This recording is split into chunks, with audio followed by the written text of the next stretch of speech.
नमस्कार दोस्तों, OCN network में आपका स्वागत है। मैं हूं ओमकार चौधरी।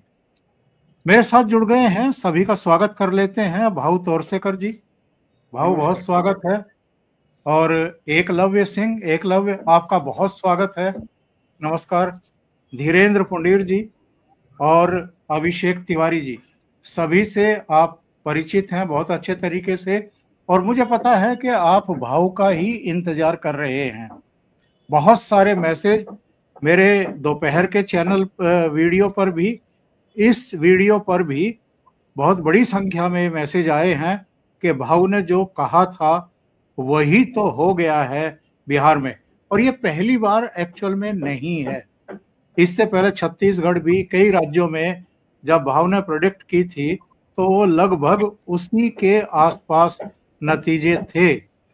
और मैंने भी अपने बहुत सारे शोज में ये कहा था कि बिहार महाराष्ट्र की दिशा में जाता हुआ दिखाई दे रहा है, यानी 50 की संख्या भी महागठबंधन पार नहीं कर पाएगा, ऐसा हमारा मानना था।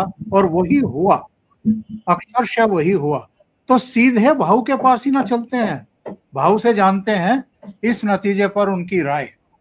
ये नतीजा एक्चुअल में क्यों आया है, और वो वोटिंग पूरी भी नहीं हुई थी उससे पहले ही इस नतीजे पर कैसे पहुंच गए थे। जी भाऊ। मैं मतगणना शुरू होने के 2 घंटे बाद मैंने आपको फोन किया था और एक लाइन में आपको पहली रिएक्शन दी थी, मोगेम्बो खुश हुआ। तो ये तो होना ही था, उनसे कोई बड़ी बात नहीं थी। देखो एक बात होती है और शायद एक 15 दिन के बीच कभी बोलते बोलते मैंने एक आपको और एक ऐसी फिल्म की लाइन दी थी कि और उसी हेडिंग से मैंने मेरे चैनल पर वीडियो बनाया था कि बिहार में गब्बर सिंह चल जाएगा। वो गब्बर जी जी, सिंह का एक डायलॉग है कि 50 मेरे 50 कोस दूर, 50 50 कोस दूर, रात को जब बच्चा रोता है तो माँ कहती है बच्चे सो जा वरना गब्बर सिंह आ जाएगा। बिल्कुल वही लाइन लेकर अलग अलग शब्दों में बोल रहे थे, लेकिन मोदी जी भी बोल रहे थे, तेजस्वी बोल रहे थे, राहुल गांधी, वो सब बोल रहे थे। उनका जो सार था वो था कि बेटे चुपचाप फिर से नीतीश को चुनो, चुपचाप मोदी को फिर से लाओ वरना गब्बर आ जाएगा। ये जो साइकोलॉजी होती है, अगर हम वो साइकोलॉजी समझते हैं तो आपको आसान होता है एसेस करना। अब देखिए मैं एक बात बोलता हूं कि ये कहां से आता है। तो एक बात होती है, मैंने बहुत सारे सालों से मैं थियरी बता रहा हूं। एक लड़की समझ आती है उसको, वो प्यार वगैरह करने लगती है, उसको पटाना आसान होता है किसी के लिए। लेकिन जो विवाहिता होती है उसको पटाना मुश्किल होता है, क्योंकि वो सेटल्ड होती है। वो भले अपने पति से नाराज हो, कुछ भी हो, लेकिन उसके बच्चे होते हैं, उसका घर होता है, उसकी घर गृहस्थी होती है। तो वो छोड़कर निकल जाए और बाद में गड़बड़ हो गई तो उससे अच्छा है। और एक फिल्म का ही आपको एक रेफरेंस देता हूँ। गाइड फिल्म जो थी उसमें वो किशोर साहू बुड्ढा शास्त्रज्ञ वैज्ञानिक है वगैरह, आर्कियोलॉजिस्ट, तो वो उसके साथ वहीरा रहमान की शादी हो जाती है और वो किसी नौटंकी वाली औरत के साथ कुछ करा, गुस्से में थी। तो देवानंद गाइड था, उसको लेकर आता है और उसका गुस्सा ठंडा वगैरह करता है। और बाद में वो जब ठंडी हो जाती है तो उसको बोलता है कि हमारी बीवी होती तो 2 थप्पड़ रसीद करते। क्या बोलता है? हमारी बीवी अगर इस ढंग से बर्ताव करती तो 2 थप्पड़ रसीद करते। उस वक्त वहीदा रहमान के मुंह में जो डायलॉग है वो हमारा वोटर माइंडसेट है। वो बोलती है थप्पड़ मारते लेकिन प्यार भी तो करते। बिल्कुल यही बात बिहार में हुई है। बहुत अच्छा कुछ नीतीश ने किया, ये मैं भी नहीं मानता, लेकिन गृहस्थी तो चला रहा है। ये बात जो बड़े बड़े पॉलिटिकल पंडित हैं उनके समझ में नहीं आती, उनके समझ में नहीं आते, वहां गलत हो जाती है। और मैं वही समझता हूं, अगर छठ के बारे में राहुल गांधी कुछ बोले थे, तेजस्वी ने मोदी की मां को गाली देने के बाद कुछ रिएक्शन नहीं दी थी, तो ये आपके लिए एकेडमिकली मजाक होती है, चर्चा का, डिबेट का विषय होता है, लेकिन आम जनता के लिए वो होता नहीं है। वो सोच में पड़ जाते हैं कि ऐसे लोगों के हाथ में सत्ता चली जाए तो होगा क्या? क्या हमारी बच्चियां, हमारी बीवियां, हमारी बहनें सेफ रहेगी? ये सुप्त माइंड जो होता है उसमें चला जाता है और वहां से वोट बनना शुरू होता है। आप इसका और उसका इकट्ठा करो, मल्टीप्लाई करो, उससे नहीं होता। केमिस्ट्री जो बोलते हैं, बात करते हैं, मैथमेटिक्स है, लेकिन केमिस्ट्री क्या है ये बात करते हैं, लेकिन व्हाट इज केमिस्ट्री? केमिस्ट्री कभी सोचते हो? एक दूसरे में घुल मिल जाते हैं या एक दूसरे के साथ रहकर भी अलग अलग दिखाई देते हैं, बर्ताव करते। तो इसलिए मैं देख रहा था तो मेरी समझ में आ रहा था कि देखो महाराष्ट्र में क्या हुआ था। महाराष्ट्र में ये हुआ था कि चुनाव नजदीक आ रहा था, हरियाणा का हो गया था, और हरियाणा में जो झगड़े चल रहे थे उससे कांग्रेस ने कुछ सीख नहीं ली। और महाराष्ट्र में उद्धव बोल रहा है कि पहले मुख्यमंत्री का चेहरा और नाम डिक्लेयर करो, कांग्रेस करने को तैयार नहीं थी।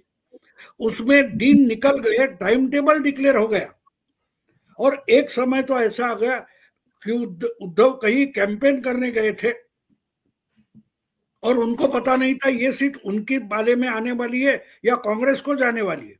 तो उन्होंने बाद में बताया कि मैं प्रचार के लिए निकला था, लेकिन जहां गया था, भाषण दे रहा था, मुझे पता नहीं था कि यहाँ का उम्मीदवार कौन है, वो मेरी पार्टी का है या नहीं है। जब ये सब क्योस होता है तो जो सामने वाला होता है ना, तो जो मैंने आपको बोला कि विवाहिता, वो स्टेबिलिटी चाहती है, तो इनके साथ कौन जाएगा? तो वोटर उस माइंडसेट में काम करता है, और इसलिए बिल्कुल वही यहां हो रहा था। पर्चे भरने का समय दूसरी राउंड का भी खत्म हो गया। उस दिन अशोक गहलोत आते हैं और बोलते हाँ हाँ तेजस्वी हो जाएगा। और आपके साथ मेरा पॉडकास्ट था, उसमें मैंने साफ साफ बता दिया था कि शायद आप भी जाते, आप हाथ उठाते तो अशोक गहलोत बोलते अच्छा ओमकार चौधरी को भी भाई डिप्यूटी चीफ मिनिस्टर करते, और भी हो सकते हैं। अरे पहले सत्ता तो लाओ, मेजॉरिटी तो लाओ, कुछ है ही नहीं और उस पर झगड़ा कर रहे हो। तो ये बात साफ थी कि महाराष्ट्र के लाइन पर जा रहा है। और मैंने, मुझे लगता है अभिषेक के प्रोग्राम में बोल दिया था, या और पुंडीर के भी बोल दिया था, ये शायद 50 के आगे नहीं जाएंगे, लेकिन उन्होंने मुझे गलत साबित किया। जो मैं महाराष्ट्र के बारे में उस वक्त बोल रहा था कि ये 100 के आगे नहीं जाएंगे, उन्होंने मुझे गलत साबित किया, हाफ सेंचुरी क्रॉस नहीं की। ये मैंने अभिषेक के और पुंडीर के प्रोग्राम में बोला था। अब ये 50 नहीं करेंगे, मैंने बोला था ये 25 क्रॉस नहीं कर रहे। अब क्या करें, अब क्या करें? तो ये किस दिशा में जा रहे हैं? इसलिए मैंने शायद पुंडीर के आपके प्रोग्राम में बोला था, इसके बाद अगर आपको एग्जिट पोल, ओपिनियन पोल करना है तो हारने वाला नीचे से नीचे किस स्तर पर जाएगा इसका ओपिनियन पोल करो, जीतने वाले का मत करो। और मेरा तरीका हमेशा ये रहता है, मैं कौन हार सकता है ढूंढ लेता, और जो हारने वाला होता है वो अंगुली निर्देश करता है कि भाई ये जीत जाएगा, ओमकार जीत जाएगा। तो यहां से मेरी साइकोलॉजी, मेरा अंदाजा होता है वो उस तरीके से होता है। तो बिल्कुल महाराष्ट्र की तर्ज पर जा रहा है। अभी और एक बात समझो, महाराष्ट्र में ये 50 के नीचे लटक गए, और एक भी ऐसा नहीं है कि जिसने 29 सीट लाई ताकि अपोजिशन लीडर बने। तो ये यहां भी वही हो गया। अपोजिशन लीडर कौन अभी चल रहा है थोड़ा, लेकिन अगर 25 के नीचे आरजेडी आ गई तो फिर अपोजिशन लीडर नहीं बनेगा। और दूसरी और एक बात बोल दूं कि मैंने शायद बहुत लोगों से पॉडकास्ट करता हूं, तो मैंने और एक बात बोली थी कि कांग्रेस अपने नीचे स्तर पर जाएगी। मुझे लगता है 2010 में इनके 3 थे, अब 2 पर आ गए। तो ओवैसी भी उनसे बड़ा है, 5 सीट। टैली से गायब हो गई है कांग्रेस। हाँ, टैली से कांग्रेस गायब हो गई है। बिल्कुल बिल्कुल, उनसे ओवैसी बड़ा हो गया, ओवैसी 6 पे आ गया, ओवैसी के माथे पर सिंदूर लग गया। ये सिंदूर की डेलीगेशन में गया था ना, वो तो फिर से 5 या 4 ला रहा है, लेकिन ये तो गायब हो गए, ये तो गायब हो गए। इसलिए मैं मानता हूं, और सबसे बड़ी बात अगर मैं आज कहूंगा, मैं बनाऊंगा मेरा वीडियो, तो उस पर मैं होर्डिंग, मैंने 2 दिन से लिखकर रखा है हेडिंग, यादव योगिंदर तू है किधर। ये जिस गया था उस दिन मैंने वीडियो बनाया था कि बर्बाद हो गया तेजस्वी, क्योंकि योगिंदर यादव ने इसको सपोर्ट डिक्लेयर कर दिया। अरे इससे बड़ा अभिशाप क्या हो सकता है, इससे बड़ा अभिशाप क्या हो सकता है। और एक बात और है कि पूरा का पूरा हमारा जो इंटेलेक्चुअल क्लास है पॉलिटिकल स्टडीज में, इनके दिन चले गए। ये इस पर सबसे मुहर लगी है कि इनको पॉलिटिक्स में कुछ भी समझता नहीं है, ये बुकिश है, किताब के कीड़े हैं, किताब के बाहर की दुनिया इनको मालूम नहीं है। ये आज बिहार ने साबित कर दिया। बोलिए। बिल्कुल सही बात आप कह रहे हैं भाऊ। अभिषेक जी, आप संगीत और गायन में भी दक्ष हैं, तो आपसे मैं उसी अंदाज में पूछता हूं, ये क्या हुआ, क्या बात है सर, हुआ क्यों हुआ।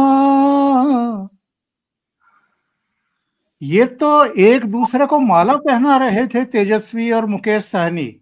एक उसको चीफ मिनिस्टर मान रहा था, दूसरा डिप्टी चीफ मिनिस्टर मान रहा था। जनता ने क्या सलूक किया इनके साथ। सबसे पहले तो भाऊ को चरण स्पर्श, आपको और धीरेन्द्र सर को सबको चरण स्पर्श प्रणाम।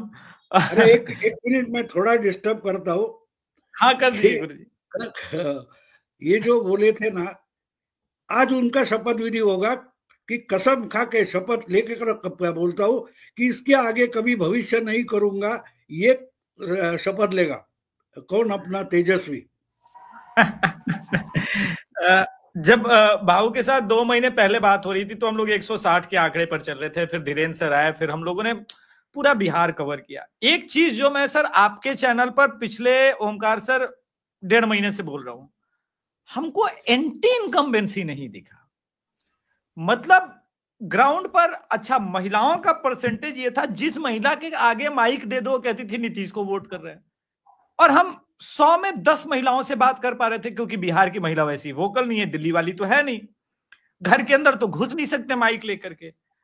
तो ऐसे में हमने कंजर्वेटिव नंबर दिया था कि 145 से वो जाके जहां खत्म हो जाए। तो लेकिन जब एक्सिस माई इंडिया का पोल है, तो मैंने स्पेशली एक शो किया था एक्सिस माई इंडिया के बाद कि क्या भाऊ तोरसेकर सर की भविष्यवाणी सही होगी, और मैंने खुद इतना कॉन्फिडेंस में मैं उसके बाद आ गया कि मैंने अपना नंबर 175 के पार कर दिया कि जब भाऊ ने 175 200 बोल दिया तो गारंटी है।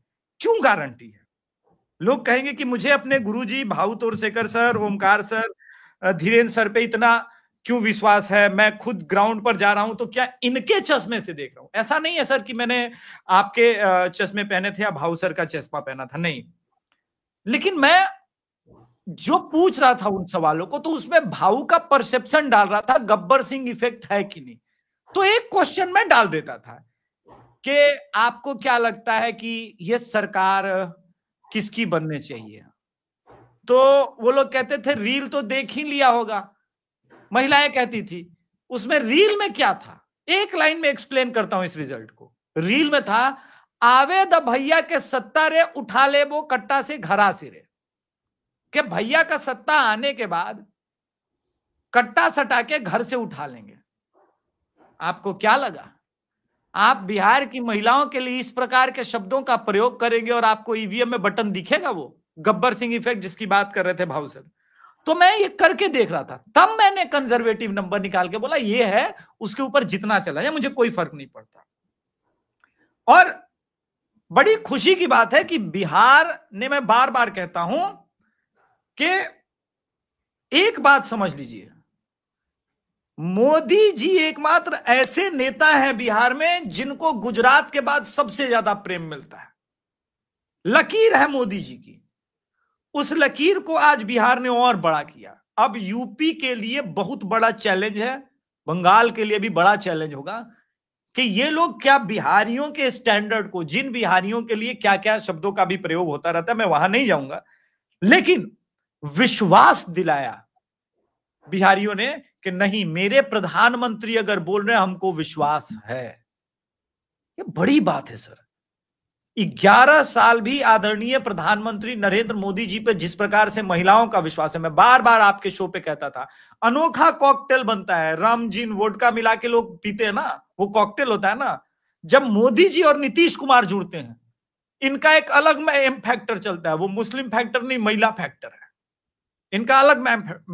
तो मैं जब भी भाऊ का चश्मा पहन के, चूंकि गुरुजी तो आप लोग हैं ही दोनों, मैं देखने का प्रयास करता था तो दिखता था कि एक क्लियर विक्ट्री है।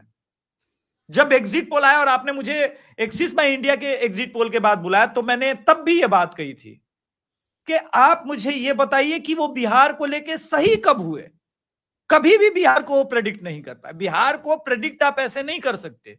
बिहार को अगर प्रेडिक्ट करना है तो एक बार सोचना पड़ेगा, बिहार जिन विषम परिस्थितियों में है उनको राहुल गांधी में आशा नहीं दिखती है।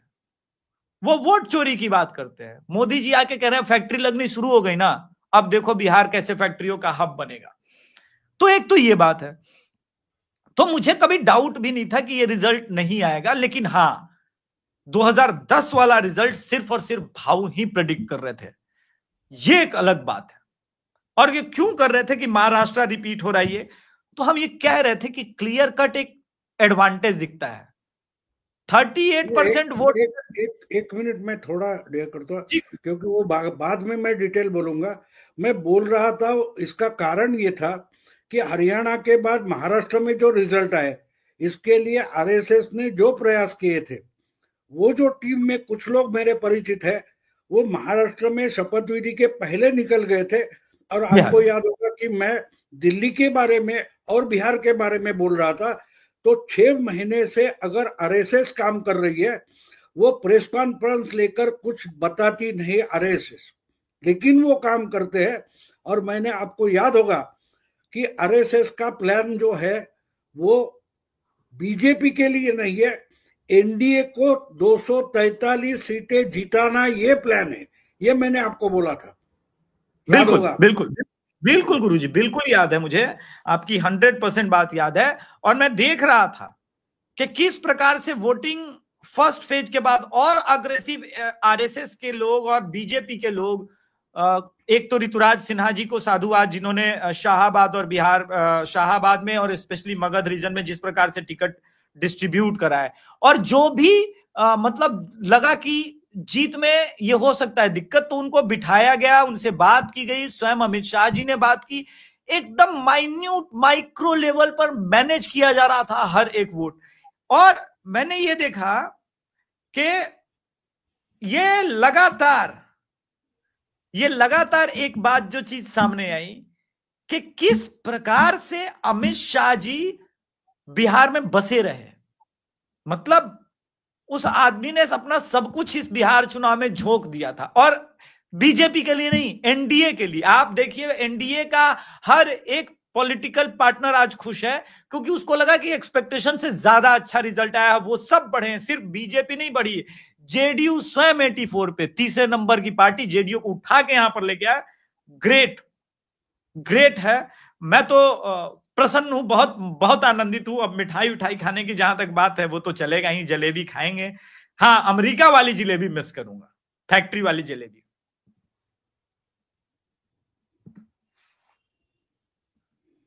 धीरेन जी, कौन से बड़े कारण आप मानते हैं?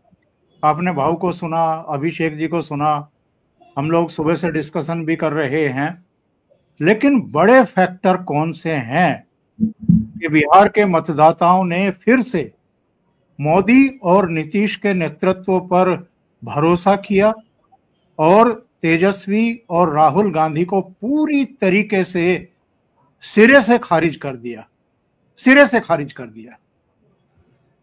देखिए, एक तो अब सब उस पर बात ही कर रहे हैं, लेकिन जब मैं बिहार में घुसा था, आपसे जब पहली बार हम लोगों की बातचीत हुई थी, मैंने ये कहा था कि यहाँ घुसने के बाद जो सबसे पहली फीलिंग, चुनाव को इतने सालों तक साल दर साल अलग अलग राज्यों में कवर करने के बाद जो पहली फीलिंग आई थी कि एंटी इनकम्बेंसी नहीं है। कोई मुख्यमंत्री को लेकर किसी भी तरह से, मतलब आप उसमें बहुत सारे लोग बेरोजगारी की बात करते दिख जाएंगे, सब चीजें बात करते हुए दिख रहे हैं, लेकिन वो मुख्यमंत्री बदलना नहीं चाह रहे। ये बड़ी अजीब सी बात थी जो पहले उतरते ही आपको ये फील देती है, क्योंकि ये फील हम लोग ज्यादातर महाराष्ट्र उसमें बंगाल में देखते रहे हैं। बंगाल के बाद अगर आपको कहीं दिखता है तो पवन चामलिंग या उधर की तरफ जो नॉर्थ ईस्ट के स्टेट है उन सब में आपको ये दिखाई देता है। लेकिन 20 साल तक कोई मुख्यमंत्री काम कर रहा हो और उसके खिलाफ ना हो, और जबकि वो पार्टियां बदल चुका हो, इतनी बार पक्ष बदल चुका हो कि खुद याद रखना भारी हो जाए। याद होगा हम लोग कह भी रहे थे कि इतनी बार अगर कोई अपना दोस्त हो तो वो दोस्त ना रहे, लेकिन इसके बावजूद वो आदमी, क्योंकि उसने एक क्रांति जिसकी तरफ पूरे देश ने कभी गौर नहीं किया। मुझे ये लगता है कि हम लोगों ने शायद उनको वो दिया नहीं है जो देना चाहिए था, जो एक मुख्यमंत्री और एक पॉलिटिशियंस को, बाकी देश को उसको जो श्रेय देना चाहिए था, उसको हम सिर्फ बिहार की राजनीति तक ही आंकते रहे। हमने ये नहीं गौर किया कि जब आप सड़कों पर उतरते हैं तो बिहार की सड़कें यूपी से बेहतर हैं, ये मैं कह सकता हूँ। हरनौत और वैशाली और राजगीर की सड़क पर आप बिना अपने कप में चाय रख के आप बिना छलकाए ले जा सकते हैं, ये भी मैं कह सकता हूँ, क्योंकि मैं लगातार घूमते रहा। जो हमारे यहाँ के बहुत सारे उससे भी बेहतर है, क्योंकि हम लोग अब आजकल एक्सप्रेस स्टेट तो यूपी है। इसके बावजूद हमने ये नहीं देखा कि किस तरह से यहाँ जो उत्पादकता थी, अभी भी 27% इस स्टेट का मैन्युफैक्चरिंग से आ रहा है जीडीपी की, जबकि हम लोग ये कह रहे हैं कि यहाँ मैन्युफैक्चरिंग नहीं है, यहाँ स्टेट नहीं है। आप जब जाएंगे मनेर से लेके बीटा तक तो आपको लगेगा कि ये तो शायद हम लोग गुड़गांव से या ग्रेटर नोएडा के इंडस्ट्रियल स्टेट से गुजर रहे हैं। उस पर हम लोग बात नहीं कर रहे थे। लाइट यहाँ 22 से 24 घंटे 22 से 20 घंटे आ रही है, उस पर हम बात नहीं कर रहे थे। तो वो जो एक रिलेशनशिप थी हम लोगों ने उस पर बात नहीं की, हमने जातिवाद पे जरूर रखा। दूसरा, महिलाओं का यह हाल था कि मैं प्रियंका गांधी की रैली का बार बार उदाहरण इसलिए दे रहा हूं क्योंकि मैं स्पेशली गया उस दिन कि मैं कौन सी रैली पकड़ सकता हूं पटना से जाके। तो मैं जब लखीसराय पहुंचा, उस रैली में बैठी हुई महिलाओं से जब मैंने पूछा, उससे पहले वहां के पुरुषों से वही झड़प, वही कट्टा पूछ देंगे और तुम पत्रकार हो या बीजेपी के पत्रकार हो या गोदी, जो एक अमूमन अब ये सब के लिए तो इसलिए कोई ऐसी समस्या नहीं होती हम लोगों को। तो वो सुनने के बाद जब मैं महिलाओं से उन्हीं के बीच में बात कर रहा था तो उनमें से कई महिलाएं सिर्फ नीतीश कुमार को देखने आई। तो मैं हंसने लगा कि यहाँ चाची तुमको कौन नीतीश कुमार दिख रहा है? तो कहना हम देखने तो उसी को आए हैं। तो फिर आसपास की असहजता हुई क्योंकि जो लाई होंगी महिला वो उनके साथ थी, उन्होंने उसकी तरफ देखा तो उन्होंने कहा कि देखो, उसके बावजूद उसने उस रैली में जहां इतना ज्यादा एग्रेसिव मेल डोमिनेंस है उसमें भी वो महिला कह रही है कि ये तो हम उसी दिन तय करेंगे। तो मैं बाहर निकल के मेरे कैमरामैन से बोला कि ये पूरी एक आंधी है जिसको हम समझ नहीं पा रहे हैं कि महिलाओं में, और ये महिलाएं जो हैं इस देश में 2010 के बाद बिहार अकेला स्टेट है जहां कंटिन्यू महिलाओं ने पुरुषों से ज्यादा वोट किया। यानी अगर 2010 के बाद की राजनीतिक हैसियत हमने देखी है इस प्रदेश में तो वो पुरुषों की नहीं, महिलाओं की है। शराबबंदी का मुद्दा किसी ने, आपने देखा होगा, कहीं नहीं उठा, बल्कि जो यहाँ पत्रकार आए हुए, चाहे वो राष्ट्रवादी से हो चाहे किसी से भी हो या चाहे किसी, वो यही बोलते हैं कि बताइए कहाँ भिजवा दें, बताइए हर गली में मिल रही है। तो ये चीजें, चूंकि मैं क्राइम को कवर करता रहा हूं, मैं जानता हूं कि कट्टा मुझे मुंगेर में मिल सकता है, मुजफ्फरनगर में मिल सकता है, मेरठ में, लेकिन हर आदमी कट्टा नहीं खरीदता है, हर आदमी कट्टा नहीं लेता है, चाहे कुछ भी हो। तो जो शराबबंदी का जो असर है हम उसको ये नहीं कर रहे थे। लगभग 80% यहाँ के सोशल डाटा में है जो डोमेस्टिक वायलेंस कम हुई। तो अगर हम इन सबको मिला के देखते हैं, इन सबको मिला के देखते हैं तो नीतीश कुमार एक ऐसे मुख्यमंत्री के तौर पर उभरता है जिसका हर एक घर से रिलेशन है। 50% से ज्यादा, चूंकि अभी भी जो 70%, 71% जो वोट शेयर हुआ है एवरेज 64 में, तो आप ये सोच के देखिए उसमें महिलाएं 9% है, 8.5% है। तो वो अंतर किस तरफ जा रहा है, ये सबसे पहला था। एक जो बहुत ही इंटरेस्टिंग है, जिस पर भी अभी थोड़ा कम बात हो रही है, वो ये है कि इस बार नीतीश कुमार ने शायद बहुत कोर्डियल रिलेशनशिप में प्रधानमंत्री मोदी के साथ एक चीज बहुत शेयर की। हम लोगों ने उनका मंच शेयर बहुत नहीं देखा, लेकिन तमाम लेकिन आप ये देखिए, एक पार्टी जो अब तक इस जिद पर थी कि मैं बड़ा भाई हूं, उस पार्टी ने अपने आप को बराबर रखा, यानी 101 सीटों पर आई। उसके बाद कोई फ्रेंडली फाइट नहीं हुई।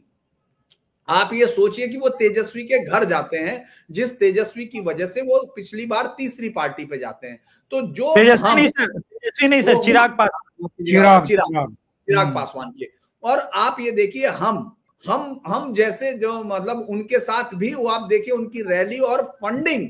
देखिए चुनाव में छोटी पार्टियां फंड के लिए लड़ती हैं, फंड उनको क्राइसिस भी होता है और फंड वो बचाना भी चाहती हैं फ्यूचर के लिए। वो सब पूरी तरह मैनेज किया गया। वो पूरी तरह नीतीश कुमार को, मैं आज बल्कि जब मैं उनके दफ्तर पे गया तो मैं यही हंस रहा था कि ये बिहार की राजनीति का चमत्कार है कि एक आदमी से 20 साल के बाद भी प्यार है। और वहां आप सोचिए उसकी कैंपेन किस तरह चल रही थी कि वहां 3 पोस्टर बड़े लगे हुए हैं जो बैनर हैं। पहले बैनर पर दिखती हैं महिलाएं जिनको 10,000 रुपया, दूसरे बैनर पे वो बच्ची जो हाथ में किताबें और एक हाथ में पेन है, और तीसरे पर वो मेट्रो है या बस है या इस तरह से, और उसमें साथ में मैं कहूंगा मोदी है, प्रधानमंत्री मोदी है।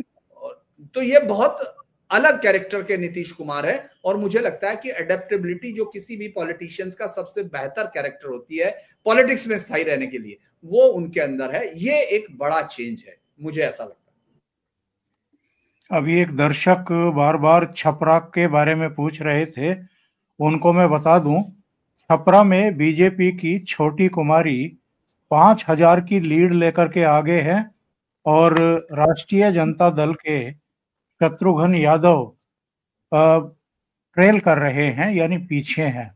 खेसारी लाल, मतलब लोग खेसारी से जानते हैं उसको। ये बहुत जरूरी था। ये सीट पे मेरी विशेष नजर थी सर। छपरा सीट को मैं सुबह से देख रहा हूं और कवर कर रहा हूं। इस आदमी ने 2 दिन पहले बोला था मुझे ब्रह्मा नहीं हरा सकते। जनता से बड़ा कोई है नहीं डेमोक्रेसी में। जी जी, वापस आते हैं, लेकिन एकलव्य को जोड़ते हैं।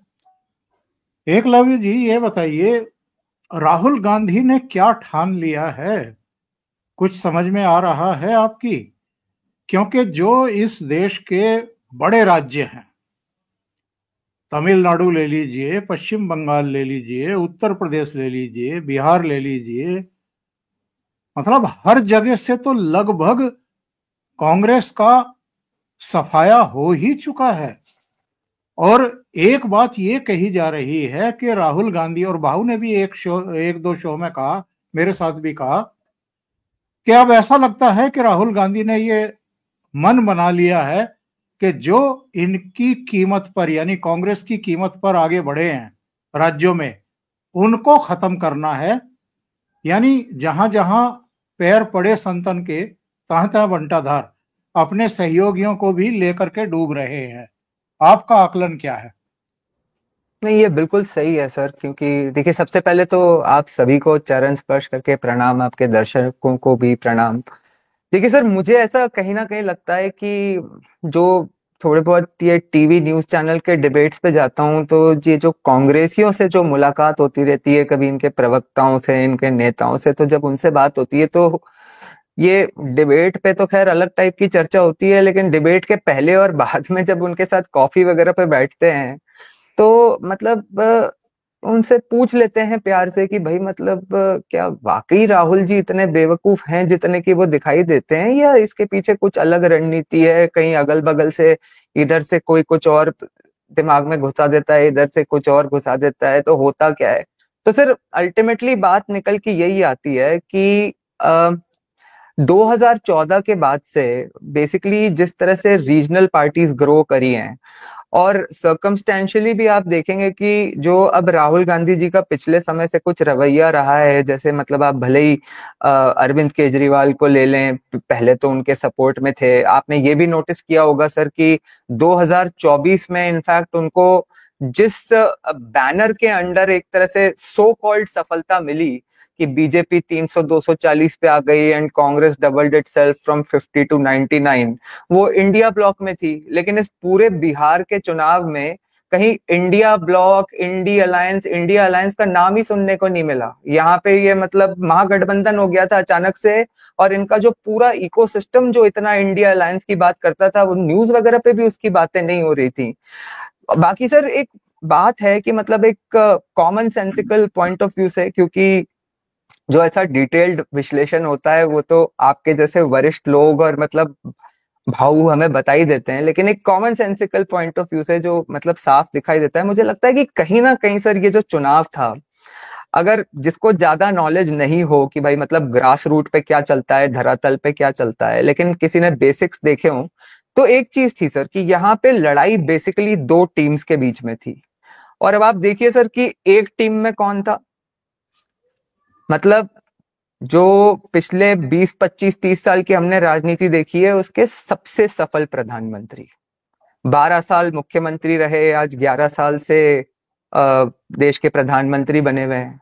और उनके साथ में कौन, अगेन मॉडर्न कॉन्टेक्स्ट में सबसे सफल मुख्यमंत्री। तो कुछ तो इन लोगों में राजनीतिक सूझबूझ होगी।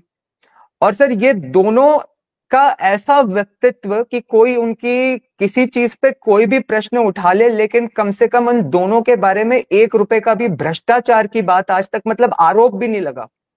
ये तो छोड़ ही दीजिए कि मतलब उनपे कोई चीज साबित हो गई हो, लेकिन आरोप भी नहीं लगा, कोई मतलब सब्सटैंशियल आरोप जिसमें कोई दम हो।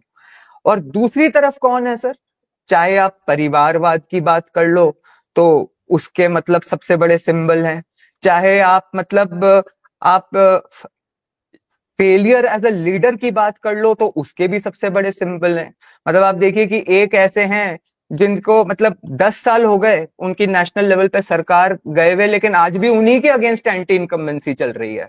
एक के यहाँ 20 साल हो गए उनके पिताजी की सरकार गए हुए, लेकिन आज भी जंगल राज की बात होके उन्हीं के अगेंस्ट एंटी इनकम्बेंसी चल रही है। और सर फिर अनुभव के मामले में भी इन दोनों का मतलब क्या ही मुकाबला है तो इन लोगों से। तो मुझे लगता है सर कि बेसिकली तो इन दोनों में कोई कंपटीशन नहीं था। दूसरा पार्ट जो मुझे लगता है सर कि कहीं ना कहीं बीजेपी और आरएसएस ने मिलके जो 2024 के बाद जो अपनी रणनीति में जो संशोधन किया, तो वो तो सर मतलब कई बार मतलब हमें भाऊ ने कई तरह से उसको बहुत अच्छे तरीके से समझाया ही है, लेकिन उसमें के अलावा सर एक जो मुझे छोटा सा फैक्टर और लगता है कि जिस तरह से हमने हरियाणा के इलेक्शंस के रिजल्ट देखे, महाराष्ट्र के इलेक्शन के रिजल्ट देखे, और अब सर यहाँ पे बिहार में जो देखने को मिला, मुझे कहीं ना कहीं ऐसा लगता है कि कहीं ना कहीं लोगों में भी एक थोड़ा सा ये था कि भाई हम अपने लोकल एमपी को या अपने लोकल एमएलए को सबक सिखाने के चक्कर में, हम जो ग्रेटर पर्पस है उसके चक्कर में हमने मोदी को ही वीकन कर दिया। तो मुझे लगता है सर कि कहीं ना कहीं ये भी एक लोगों के मन में रहता होगा थोड़ा थोड़ा। और दूसरी बात सर, जो अभी अभी एक बात हो रही थी कि जो एनडीए में जो इस बार सामंजस्य था 2024 के बाद से, क्योंकि पहले तो क्या था कि एक तरह से बीजेपी और जेडीयू और चाहे आप ये एलजेपी की भी अभी बात करें तो ये लोग एक दूसरे के अगेंस्ट भी एटलीस्ट कार्यकर्ता लेवल पे काफी वो जो फ्रेंडली फाइट की बात हो रही थी, मतलब ये जिसे कहते हैं ना हृदय से इनका जो सामंजस्य होता है ना, वो नहीं था सर।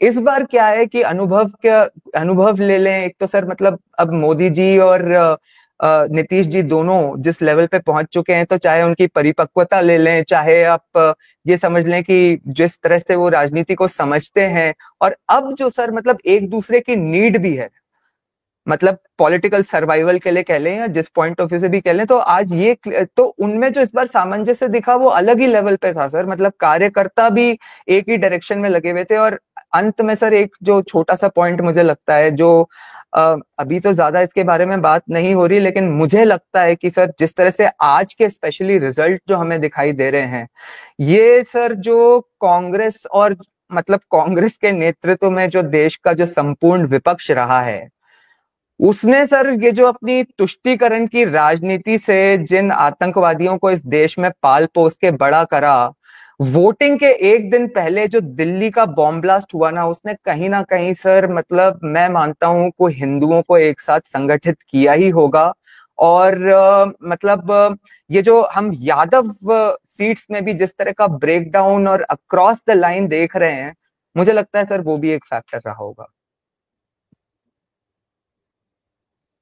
बहुत महत्वपूर्ण बातें आपने कही हैं एकलव्य जी।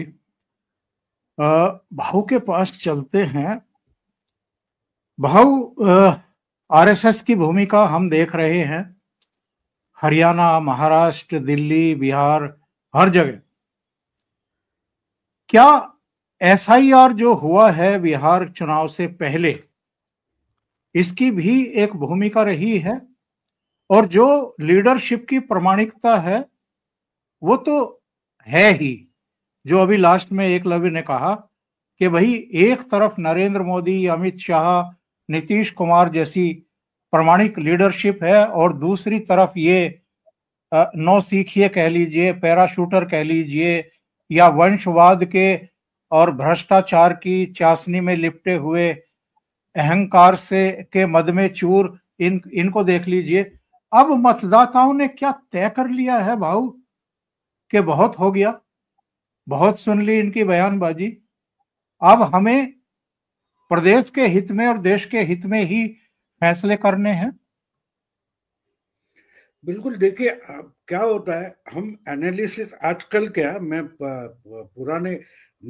पत्रकार 55 साल से रहा हूं, तो मैंने दूसरों से बहुत कुछ सीखा है।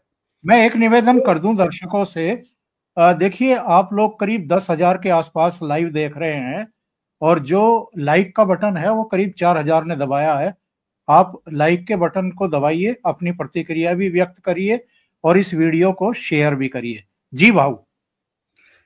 तो एक बात होती है ना, आजकल जितना क्या बोलते, मैं एक बार कई भाषण में मेरा व्याख्यान था, तो मैंने बोल दिया कि मैं एक सवाल आया था व्याख्यान के बाद, तो आप अलग क्यों हो, यानी हम पसंद करते हैं, लेकिन आप, तो मैंने क्या बोला था कि मैं मार्केट से लाया हुआ अचार नहीं खाया हूं, मैंने मेरे दादी ने बनाकर 1-2 साल चलने वाला घर का अचार खाया है, रेडीमेड अचार नहीं खाया, मैं नूडल्स नहीं खाता। तो ये बात समझो, ये लोगों ने रेडीमेड उठाकर एनालिसिस करते, डेटा पर काम करते, लेकिन डेटा कहां से आता है? जिंदा इंसान से आता है। मैं आपको एक बात बताता हूं कि हमारे ससुर जो थे, वो एक बड़ी शिक्षण संस्था थी, उधर टीचर थे और सुपरिटेंडेंट वगैरह, तो उनके पहले से उस संस्था में एक प्यून काम करता था, चपरासी था, तो वो रिटायर होने वाला था, तो उसके सामने ऑप्शन थी कि एक साथ 5,000 रुपए ले लो, वरना 50-50 रुपए हर माह चलता रहेगा। तो उन्होंने पूछा था, साहब मैं क्या करूं? तो उन्होंने बताया उसको कि देख, तो 5,000 रुपए हाथ में उड़ा देगा, तो ये तो चलता रहेगा ना, तेरे बच्चे कमा रहे वगैरह, ठीक है, लेकिन तो वो 30 साल आगे रिटायर होने के बाद जिंदा था, तो बार बार आता था उनको मिलने, तो बोलता था आपकी मेहरबानी से हो गए आपके, उन्होंने कुछ मेहरबानी नहीं की थी। तो कहने का मतलब ये कि एक बार जो लॉटरी होती है वो एक बार होती है। जब ये बोल रहा है कि हम हर घर में एक नौकरी दे देंगे, राहुल गांधी बोलता है खटाखट खटाखट खटाखट पहुंच जाएगा, लेकिन वो हमेशा मिलेगा नहीं। ठीक है, मोदी जी किसानों के लिए 2,000 रुपए 4 महीने 3 महीने में दे रहे, लेकिन कंटिन्यूटी है। तो लोग स्टेबिलिटी, आम जनता जो होती है वो स्टेबिलिटी का पहले विचार करती है, क्या हमेशा के लिए मिलने वाला है? कम होगा लेकिन चलता तो रहेगा। हमारे मराठी में कहावत है, हातचं सोडून पळत्याच्या पाठी जाणं, यानी मतलब क्या है कि जो मेरे पास है वो छोड़कर जो कोई भाग रहा है लेकर उसके पीछे जाऊंगा तो ये भी निकल जाएगा, उसका पकड़ा नहीं तो वो गिर गए। तो समझना बहुत जरूरी है कि किस ढंग से लोग सोचते हैं। अब देखिए, हमने देखा कि 20 साल से उसने कुछ अच्छा नहीं किया होगा, मैं मानता हूं, लेकिन बुरा भी तो नहीं किया है। लोगों का जो सोचना है, ये आजकल के जो लोग हैं एनालिसिस करने वाले, वो नहीं गड़बड़ तो होनी, एंटी इनकम्बेंसी क्यों नहीं है? और ये सवाल आज का नहीं है। 2019 के बाद जब मैंने किताब लिखी थी, दोबारा मेरा अंदाजा सही निकला था, तो मुंबई के एक बड़े अंग्रेजी पेपर के लोगों ने मुझे बोला था कि हमारे स्टाफ को आकर समझाओ कि आप अंदाजा कैसे बनाते हो। तो मैंने उनको बोला था मैं समझाऊंगा जरूर, लेकिन आप समझ नहीं पाओगे। तो बोले क्यों? क्योंकि आपको समझना नहीं है ना, मैं समझाऊंगा, लेकिन वही लाइन लक्ष्मण रेखा क्रॉस नहीं कर पाता क्योंकि आपका दिमाग आपको चलाना है। तो ये जो अभी भी मैं देख रहा हूं कि ये होगा, अब देखो जात, बिहार का मतलब जात पात होती है, अब जात पात टूटी है ना, जात पात तो टूटी है कहीं ना कहीं। आपको याद होगा कि वोटिंग, सेकंड राउंड के वोटिंग के एक दिन पहले दिल्ली में ब्लास्ट हो गया था, तो मैंने आपके साथ या इसके साथ एग्जिट पोल के समय मैंने बोला था कि इसका बड़ा इम्पैक्ट होगा। आप देखिए कि 7-8% वोटिंग बढ़ा था, तो वहां जात टूटती है। तू यादव हो या कुर्मी हो, मरोगे तो हिंदू करके ना। तो यहां वो योगी की लाइन बटोगे तो कटोगे, वो ज्यादा इम्पैक्ट करती है। दूसरी बात मैंने जो बोली कि आरएसएस किस ढंग से काम करते हैं, देखो महाराष्ट्र में कम से कम 3 हफ्ते सरकार नहीं बनी थी, एकनाथ या बीजेपी वाला एक देवेंद्र, इस पर चर्चा चल रही थी, लेकिन उस वक्त मुझे मालूम था कि जिन्होंने ये चमत्कार मुंबई में महाराष्ट्र में किया वो तो दिल्ली के लिए और बिहार के लिए निकल गए थे। सोचो जरा, 6 महीने से अगर वो प्लानिंग कर रहे, और प्लानिंग क्या है, एक बात होती है कि हम किसी को कुछ बात बताते हैं, हम हमारे पास आम आदमी के पास खबर होती है। तुझे मालूम है अभी अभी मैं नोएडा से आ रहा था, हम खबर दूसरे को बताते, जो पत्रकार नहीं वो भी बताते। तो मैंने अपनी आंखों से देखा है, मैंने अपने कानों से सुना है। तो मोदी जी 1 घंटा भाषण करेंगे, अमित शाह 1 घंटा भाषण करेंगे, लेकिन हमारे इर्द गिर्द अगर 10 आदमी हमसे पहचान वाले अगर बोलते कि मैं बोल रहा हूं, मैंने देखा है, मैंने सुना है, तो इसका इम्पैक्ट ज्यादा होता है। और यही साइकोलॉजी का इस्तेमाल आरएसएस ने लोकसभा के बाद किया है। अब आपको यूट्यूबर के बारे में बात बताता हूं कि इनका जो प्लानिंग था कि कम से कम एक वोटर से 5 बार अपनी बात होनी चाहिए। 5 बार शायद नहीं हो, किसी के 3 बार होगी, किसी से 4 बार, किसी से 2 बार, लेकिन बात ये होती कि वही बात अगर आपके पहचान वाला, आपको मिलने वाला रिपीटेड बताता है तो वो दिमाग में जाकर बैठ जाता है। मोदी आकर निकल गए, राहुल गांधी, तेजस्वी आकर निकल गए, लेकिन ये तो मिलता रहता है। अब ये जो बात थी मैंने कहा आपको, वो महाराष्ट्र में थी, हरियाणा में थी, दिल्ली में थी, लेकिन बिहार में इसके अगला कदम आरएसएस के लोगों ने उठाया। वो ये था कि एक चुनाव क्षेत्र जो था विधानसभा का, वो 5 हिस्सों में बांटा, और 5 हिस्सों में एक हिस्सा ऐसा कि जहां 10 ग्रुप काम कर रहे थे। अब 10 ग्रुप क्या काम कर रहे थे, मैं इस गांव में जाऊंगा, इस बस्ती में जाऊंगा, मैं कुछ बात करूंगा, 2-3 दिन बाद उसी ग्रुप का दूसरा कोई आपको मिलेगा, एक चाय की टपरी पर बैठे, वहां गपशप लगा रहे। वो पॉलिटिकल प्रचार नहीं कर रहे थे, लेकिन हाँ जो चर्चा चलती है उसमें हिस्सा ले रहे थे। और वो जो होता है, अब ये गांव अगर 2-3 हफ्ते के लिए ये ग्रुप ने कवर किया, तो उसके बाद इनके जो नजदीकी यूट्यूबर थे उनको बोलते थे अब उस गांव में जाकर उस गांव की रिएक्शन ले ले और वो यूट्यूब पर डाल दे। समझे आप? ये अगला कदम था महाराष्ट्र और हरियाणा के, दिल्ली के बाद का। अब इसका पता तक जिनको नहीं है वो कैसी बात करते हैं, ट्रंप कैसी। ट्रंप ने बोला मुनीर को बुलाया, अरे तुम्हारे पास तो इतना ऑयल है, पाकिस्तान के बाजू के समुंदर में इतना बड़ा ऑयल है कि इंडिया को पाकिस्तान से ऑयल खरीदना पड़ेगा। शाहबाज वगैरह के पर निकल आए, वो उड़ने लगा। तो इस ढंग का जो एनालिसिस चलता है वो गलत साबित हुआ है, क्योंकि उसको कोई पर थे ही नहीं, लेकिन ये उड़ने चला था, गिर गया। तो कहने का मतलब ये है कि अगर आप सही डायग्नोसिस नहीं करोगे तो आप सही दवाई नहीं बता पाओगे। सही। और देखिए, और एक बात होती है कि हमने वैक्सीन वगैरह बनाई, बात छोड़ दो, लेकिन जो कोरोना कोविड का प्रॉब्लम था वो हर इंसान के लिए इक्वल नहीं था, हर एक के लिए अलग था। आपकी सेहत एकदम तगड़ी है तो आपको कोविड तकलीफ नहीं दे सकता, लेकिन इस देश में 3-4 करोड़ लोग उस कोविड सिचुएशन में मुंबई से निकले, बंगलोर से निकले, 800-700 किलोमीटर चलते चलते अपने गांव पहुंच गए। तो उनको क्यों नहीं हुआ कोविड?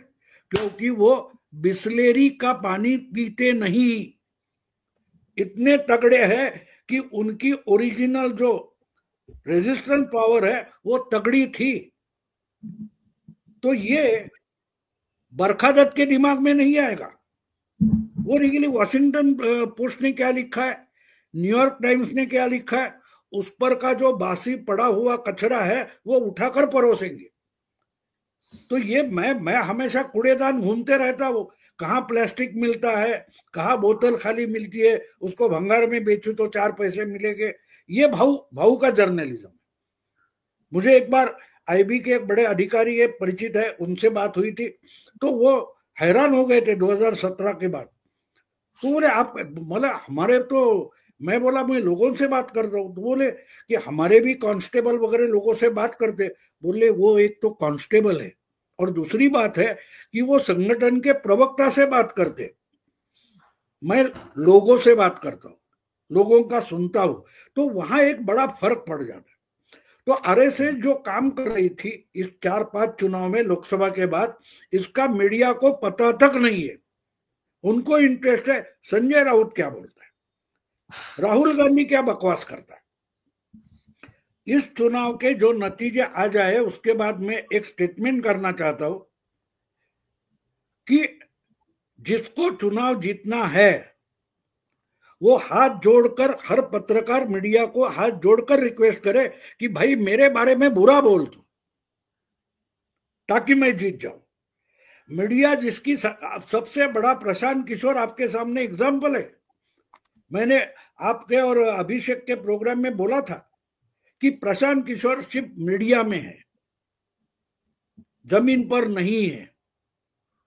तो वो फर्क होता है, क्योंकि 2% या 3% लोग मीडिया से जुड़े हुए आम जनता में, आम वोटर में, 95 to 97% लोग मीडिया से अलग है, उनको पता नहीं मीडिया में क्या हो रहा है। लेकिन पूरा देश देख रहा है, इस ढंग का एंकर बोलेगा और ओमकार, अभिषेक, भाऊ उस पर विश्वास करते, आम जनता उस पर विश्वास नहीं करती, क्योंकि आम जनता एंकर को सुनती ही नहीं है। तो ये फर्क अगर हम समझ ले तो हमको पता चलता है कि क्या हो रहा है। और इसलिए मैं मानता हूं कि ये बिहार के इस चुनाव के बाद पॉलिटिकल पंडित का जमाना खत्म हो गया, ये पहले ध्यान में ले लो। इसके आगे जो कुछ आपको एनालिसिस करना है वो पॉलिटिकल पंडित पर भरोसा मत करो, वहां से शुरू करो। ये नया ग्राउंड है। मोदी की भाषा में बोले तो this will be a new normal for journalism. एक बड़ी बात आपने कही है। अभिषेक जी, आप ही के पास आ रहा हूं। सवाल ये है कि पीके ने ये कहा था एक चैनल को इंटरव्यू देते हुए कि नीतीश की 25 से ज्यादा सीटें नहीं आ रही हैं। अभी जो टैली चल रही है चुनाव आयोग की वेबसाइट पर 83 सीट दिखा रहा है जनता दल यू को। इन्होंने कहा था कि अगर 25 से ज्यादा आ गई तो राजनीति से संन्यास ले लूंगा। इन्होंने एक और बात कही थी कि या तो हमारी पार्टी 10 से नीचे रह जाएगी या 150 से ऊपर पहुंचेगी। ये रणनीतिकार है और इसने कई 100 करोड़ रुपए अपनी अंटी में लगाए हैं अलग अलग पॉलिटिकल पार्टियों से लेकर के। इसको ये भी गलतफहमी है कि इसकी वजह से ही अलग अलग राज्यों में सरकारें बनी है, इसकी सलाह से ही बनी है।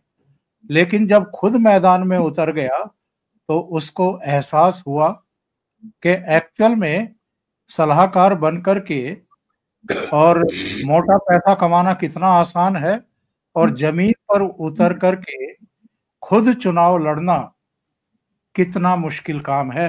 क्या करेंगे अब पीके और तेजस्वी, क्या करेंगे? दोनों के बारे में थोड़ा बताइए।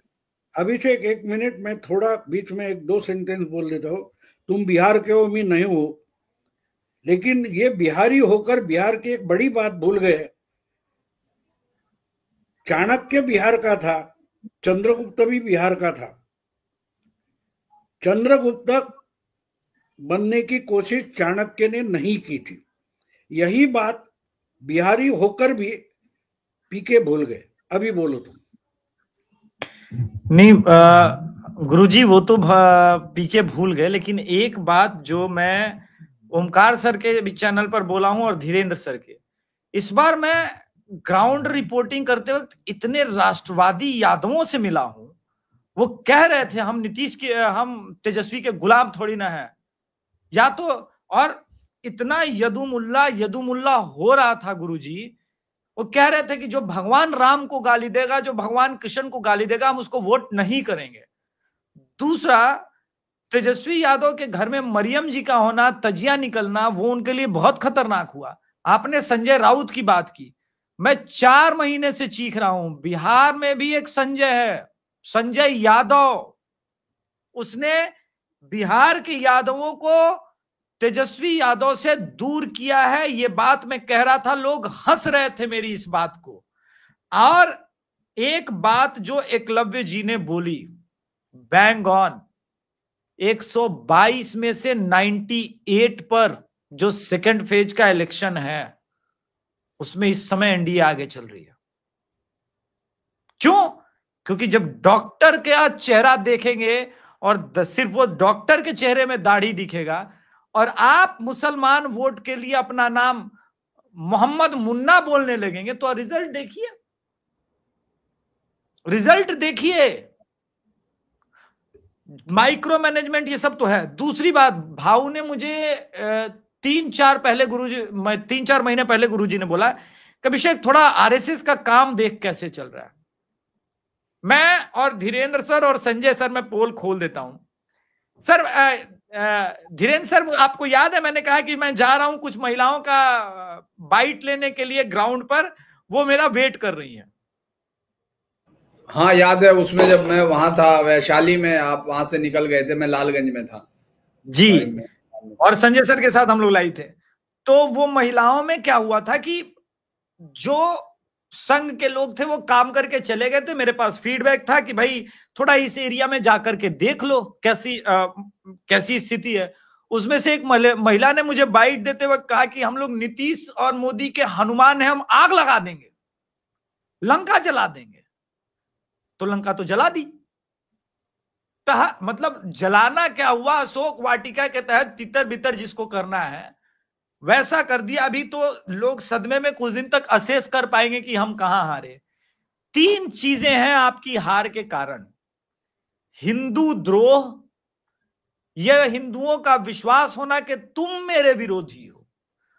दूसरा, जिस प्रकार से प्रभु श्री राम और भगवान को गालियां दी गई और मंडल 2 का लाने का प्रयोग किया गया अर्ली 90s में, जो कुछ भी है जातियों के नाम पर खेल कर। आपने मुझे बुलाया था और मैंने स्पेशली कहा था, जिसने भी आरजेडी का मैनिफेस्टो बनाया है वो व्यक्तिगत रूप से तेजस्वी यादव का दुश्मन है। और तीसरा और अंतिम फैक्टर, गुरुजी उसके बारे में ऑलरेडी बोल चुके हैं मेरे चैनल पर कि अभिषेक, राहुल गांधी पानी नापने आया है कि इतने पानी में मैं तेजस्वी को डुबो सकता हूं या नहीं। राहुल गांधी स्टार कैंपेनर है, राहुल गांधी से बड़ा भाजपा का कोई समर्थक नहीं है। और मैं प्रणाम करूंगा राहुल गांधी को, जिस प्रकार से घुटने भर पानी के नीचे विकासशील पार्टी को और आरजेडी को उन्होंने डुबोया है। सुबह मैं लाइव कर रहा था तो मैंने बोला अभी तक विकासशील पार्टी डिप्टी सीएम का एक भी सीट नहीं है। तो मेरे को एंकर आशुतोष पांडे ने कहा वो तो सो के ही 11 बजे उठता है, तो 11 बजे के आसपास देखिए एक आदमी अगर एज मिल जाए तो मिल जाए, नहीं तो वो नहीं जीतेगा। ये स्थिति है। अब लोग चिल्लाएं, स्कैम चिल्लाएंगे, ईवीएम चिल्लाएंगे, जो करना है करें, लेकिन आप पल्स नहीं पकड़ेंगे तो हर बार ये जीतेंगे। अब नोएडा के पत्रकारों को भी मैं कह दूं, जिनके बारे में गुरुजी बोल रहे थे भाऊ, नोएडा के पत्रकारों ने आज तक बिहार को प्रेडिक्ट नहीं किया। 2010 में नहीं किया, 15 में नहीं किया, 20 में नहीं किया, 24 लोकसभा में नहीं किया, ये कभी नहीं कर सकते। इनके बस के बाहर की चीज है बिहार। जी आपने जवाब दिया नहीं कि पी के क्या करेंगे, राजनीति से संन्यास लेंगे या नहीं लेंगे? अब वो ले सकते हैं संन्यास, मैं चाहूंगा कि वो ना लें। उनका परिश्रम ठीक था, उनके जैसे लोगों का होना आवश्यक है, उससे और हिंदू यूनाइट होता है। उसे लगता है कि कोई हमें हराने के लिए इस कदर आया है मोदी जी के विरोध में, तो हिंदू यूनाइट होता है। मैं चाहूंगा कि वो रहें राजनीति में, जरूरी है। और रही बात तेजस्वी जी की, तो उनको तो राहुल गांधी डुबो ही चुके हैं। मैंने तो बोला भाव का, एक्चुअली वही मेरा वर्जन था कि वो पानी में आए थे, वो पानी में मछली पकड़ने नहीं आए थे घुटने भर पानी के नीचे। घुटने भर पानी में कौन तैरता है? मैंने यही सवाल पूछा था गुरुदेव से 20-25 दिन पहले, तो भाव ने बोला नहीं अभिषेक, वो पानी में, उतने पानी में सफिशिएंटली डूब जाएगा कि नहीं, तो डुबा दिया। अब कहानी खत्म। नहीं, आपका जवाब मैं देता हूँ। बीके शायद केजरीवाल के साथ चले जाएंगे तीसरी फ्रंट बनाने। वैसे केजरीवाल के एक पार्टी वाले को भी 900 वोट मिला है किशनगंज में, 900 वोट मिला है भाव। सेलिब्रेट कर सकते हैं केजरीवाल। बिल्कुल बिल्कुल। धीरेन्द्र जी को जोड़ लेते हैं। धीरेन्द्र जी, ये बताइए, राहुल गांधी की लीडरशिप पर हालांकि कौन सवाल खड़ा करेगा साहब कांग्रेस के भीतर से? वो तो ऐसे खानदान के चश्मो चिराग हैं कि वो तो 1000 बार पार्टी को हरवा दें तो भी लोग जो हैं वो उनकी चरण वंदना ही करेंगे। लेकिन क्या कभी एनफ इज एनफ वाला भाव जगेगा क्या पार्टी के भीतर? कोई संभावना है क्या? मुझे नहीं लगता कि कांग्रेस कभी इस बात से मुक्त हो पाएगी कि गांधी के बिना वो पार्टी नहीं है, क्योंकि कांग्रेस अपने आप को एक फैमिली मानती है और फैमिली का मतलब है गांधी। दरअसल हमको लगा था, बहुत सारे जो रिपोर्टर्स हैं, कि शायद चूंकि अब प्रियंका गांधी आई हैं तो शायद ये लगेगा कि अब कोई एक विकल्प है, लेकिन वो चूंकि पहले ही उत्तर प्रदेश में बहुत बुरी तरह से वो फेलियर उनका लॉन्चिंग था, वो नहीं हो पाया। उसके बाद फिर उनको और भी लोकसभा चुनाव में वो वहां फेल हो गई, और उसके बाद उनको कहीं जाके केरल में वो सीट लेनी पड़ी। तो ये जो एक राजनीतिक परिवार की जो ताकत है वो तो कम होने नहीं जा रही है। और दूसरा ये है कि देखिए, वो जो तमाम पहले एक ग्रुप 23 बनता है, उससे पहले अलग भी देखें तो वो जो राहुल गांधी से पहले की, अगर हम सोनिया गांधी के वक्त की बात करते हैं, तो भी अहमद पटेल जैसा एक पॉलिटिशियंस उनके पास था, या जो मोतीलाल वोरा, या तमाम लोग, वो एक कांग्रेस को सेंटर रखने की कोशिश करते थे। लेकिन दिग्विजय सिंह उसको दूसरी तरफ, चूंकि अर्जुन सिंह, दिग्विजय सिंह, ये तमाम लोग वो थे जो पूरी तरह टोपी पहन के और ओसामा जी को इस देश में, ओसामा बिन लादेन को राष्ट्रीय नायक बना दें। क्योंकि जो आदमी जाकिर नायक को सरदार वल्लभ भाई पटेल एकेडमी में ले जाए, ये इस देश में राजद्रोह की स्थिति होनी चाहिए थी। उसको, उस आदमी को राजद्रोह में रखना चाहिए था, क्योंकि जो आदमी इतना बड़ा फैनेटिक, मतलब जिहादी, और जो इस देश में नहीं पूरी दुनिया के उसको पूरे जो कत्लो गारत की सारी आयत है वो उनको कोट करता है, दूसरे धर्मों को निशाना बनाता है, ये उसके सामने था। उसके बावजूद, लेकिन जैसे ही राहुल गांधी आए, शुरुआत में लगा कि वो भाई कोई बदलाव की बात करेंगे, सब लोग उनके साथ बहुत जुड़े, उनकी पार्टी के, आपने देखा होगा जब वो भैया जी बोलते थे, भैया जी, पीएम मोदी जी, ये सब कर रहे हैं। अचानक उनको जब 2014 के चुनाव के बाद, चलिए ठीक है, एक पार्टी ने सदमा माना, 44 हुआ, उनको लगा, लेकिन 19 की चुनाव से मुझे लगा कि उनका संतुलन जो है उनकी पार्टी का पूरा बिगड़ गया। उसके बाद उन्होंने जो भी उनकी माताजी के सलाहकार थे उन सबको एक एक करके किनारे करना शुरू किया, टीम राहुल खड़ी कर दी, उसमें आरपीएन सिंह, जितिन प्रसाद, ज्योतिरादित्य सिंधिया, सचिन पायलट, ये तमाम लोग उन्होंने खड़े किए, मीनाक्षी नटराजन और स्मिता देव। आज एक भी उनमें से वहां नहीं है सिवाय सचिन पायलट को छोड़ के, जो एक बार दहलीज पे गए, फिर लौट आए, फिर दहलीज पे गए, फिर वापस आ गए, तो वो खत्म हुआ। उसके बाद उन्होंने कोई भी विरोधी स्वर सुनना बंद कर दिया। आज मुझे ये शक है कि शायद ही कोई इनमें से, जो उनके आसपास की टीम है, वो कोई ये कह रहा होगा। अगर वो कहते हैं कि आदमी, मैंने अभी देखा सिर के बल चलता हुआ, तो सब लोग उनको सिर के बल चल के दिखाने लगते हैं, उनकी टीम के मेंबर, कि आपने सही देखा है। तो जब एक ऐसी चीज हो जाती है, तो राजा नंगा है कहने वाला जब नहीं रहता है, तो फिर राजा नंगा ही घूमता है। इस वक्त वो नंगा रहा है और वही स्थिति पॉलिटिकली देखें, क्योंकि ये एकदम अलग बात है। आप जनता का मिजाज ही नहीं समझ रहे हो। आप क्या कर रहे हो? आप पूछ रहे हो कि कितने प्लेन गिरे, और उस बात पर आपने देखा पाकिस्तान के वो खिलाड़ी, टके के खिलाड़ी हैं, वो देश जो देश से ज्यादा एक बीमार जहनी मानसिकता का एक पूरा जमावड़ा है, इसके अलावा वो कुछ नहीं है, और वो कभी भी कुछ नहीं है सिवाय कुलदीप नैयर या इस तरह के लोगों का, जिनको मोमबत्ती गैंग जिनको कहा जाता था, जो खुद वहां से भागे हुए थे। वो लोग, अब ये इस तरह की बात हो गई कि किसी तरह से भागे हुए लोगों को, माफ करना मैं इस तरह के शब्दों का इस्तेमाल कर रहा, कोई शहर अपने में शरण दे और उसके बाद वो कहे कि शहर के दरवाजे खोल दो ताकि दुश्मन आ जाए, ये इस तरह के लोग थे। और वो अब आप पाकिस्तान को ये मौका दे रहे हो कि कितने प्लेन गिरे, अरबों रुपया लगता है, करोड़ों रुपया लगाते हैं जासूस इस बात के लिए, हासिल करने के लिए कि इसका नुकसान कितना हुआ, ये पता करते हैं लोग। वो पूछ रहा है केंद्र सरकार से। तो ये मुझे लगता है कि कुछ नहीं होगा, क्योंकि 99 को 240 से ज्यादा समझने वाली ब्रीड जो है उनके आसपास है, जिनको गणित नहीं आता है, जिनको इस देश के इतिहास के, आप ये सोचिए जब मैं इसी रैली की बात करता हूं, छपरा में प्रधानमंत्री बोलते हैं, भिखारी ठाकुर के बारे में बोलते हैं, आरा में बोलते हैं, कुंवर जगदीश प्रसाद के लिए बोलते हैं, अलग अलग जगह पर वो स्थानीय उनको ढूंढते हैं, बोलते हैं, कनेक्ट करते हैं।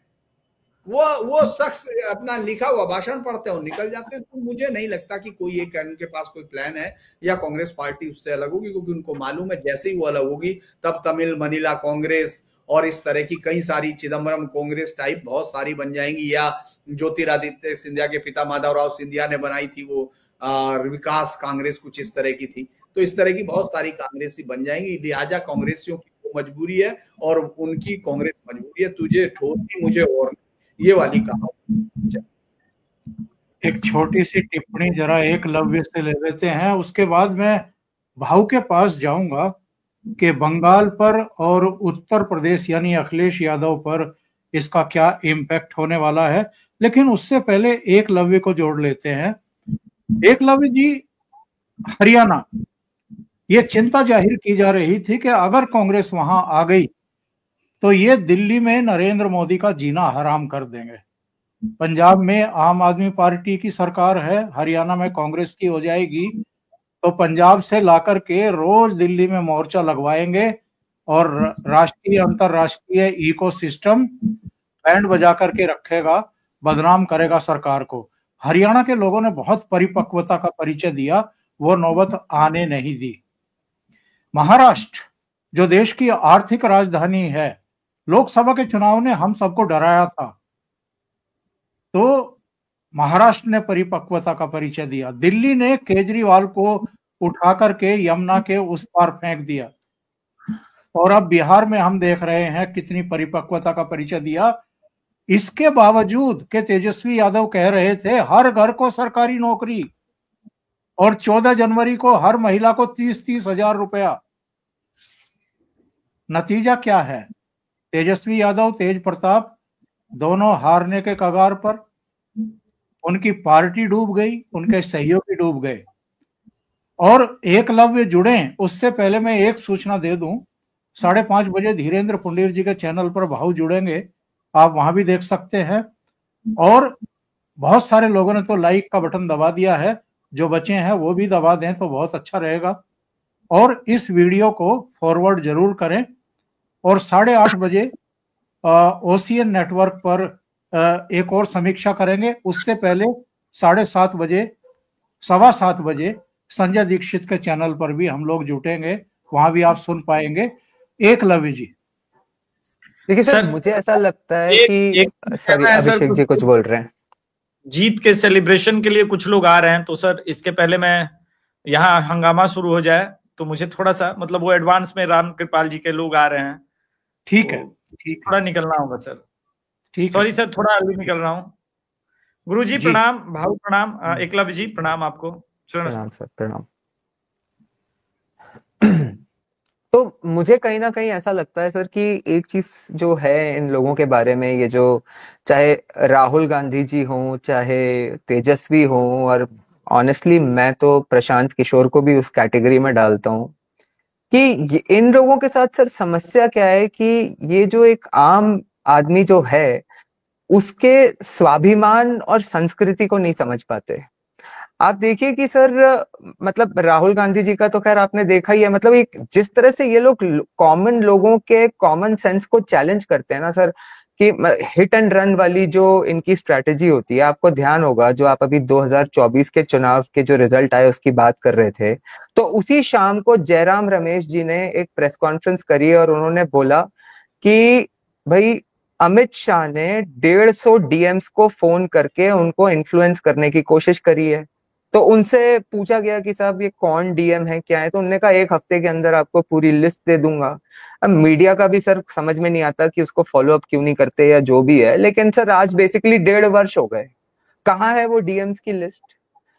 उसी तरह से सर आज मतलब तो यही जो नौकरियों की जो ये बात कर रहे हैं जिस तरह से, मतलब इनको ऐसा लगता होगा कि कॉमन मैन जो है वो समझ ही नहीं सकता कि वो जिस तरह की फालतू बातें करते हैं, उनको लगता है कि अरे ये अनपढ़ गवार लोग ये क्या समझेंगे, ये तो हमारी बातों में आ ही जाएंगे।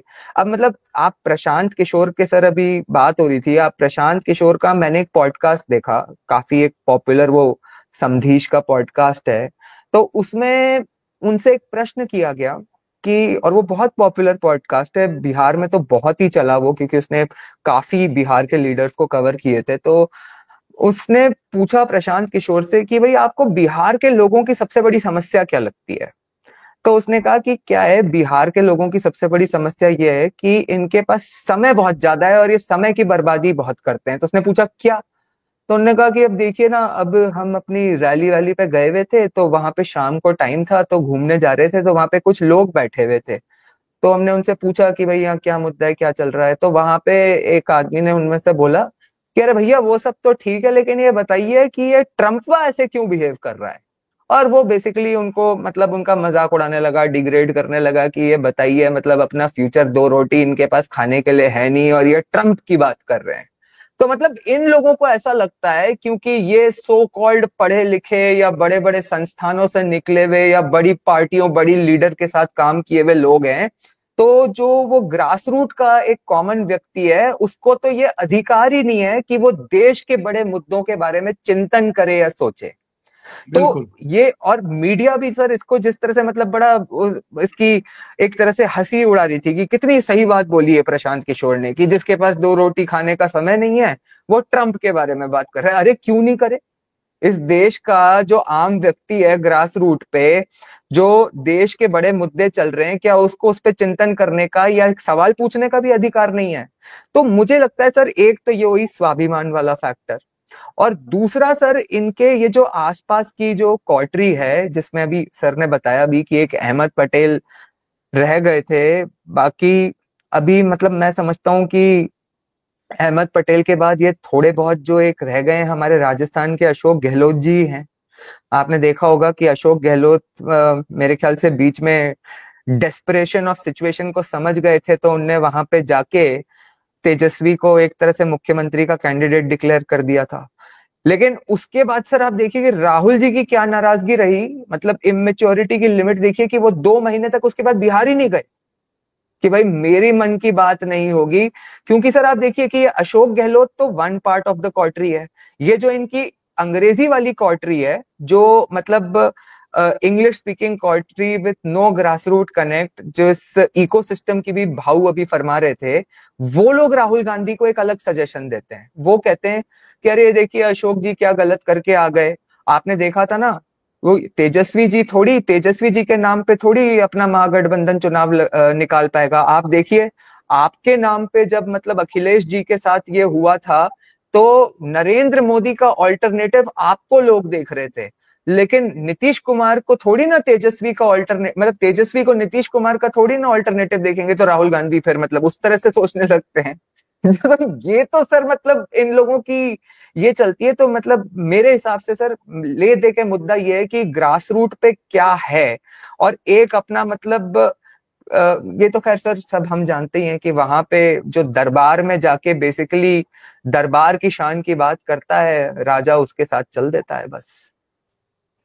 बिल्कुल सही है, भाऊ को ले लेते हैं। भाऊ, आखिर में आपसे ये प्रश्न है, अभी तक हमने देखा है जितने राज्यों के चुनाव हुए हैं, मतदाता कितना परिपक्वता से वोट कर रहे हैं। क्या ये परिपक्वता हमें अब पश्चिम बंगाल में भी दिखाई देगी?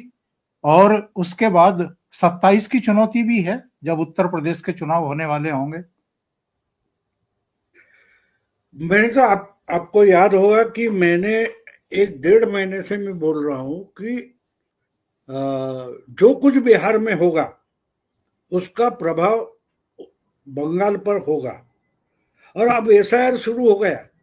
हमने इस पॉडकास्ट में एसआईआर की चर्चा ज्यादा नहीं की, लेकिन जो हम देख रहे हैं कि एकदम बम्पर वोटिंग हुई, तो मैं मानता हूं कि जो वोट कट गए, वोटर की संख्या बढ़ी नहीं है, कम हुई है, और उसमें अगर बम्पर वोटिंग दिखाई दे रही है तो उसका मैं मानता हूं, मैंने अभी आंकड़े पूरे अभ्यास नहीं किया उसका, लेकिन मैं मानता हूं कि जो कुछ हुआ है वो आंकड़े कम होने के बजाय जो नॉर्मल वोटिंग है वो बम्पर वोटिंग दिखाई दे रहा है। इसका मतलब जहां बोगस वोटिंग से अपनी जिंदगी बढ़ा रहे थे वो काट लिए गए, तो इसका प्रभाव तो होगा।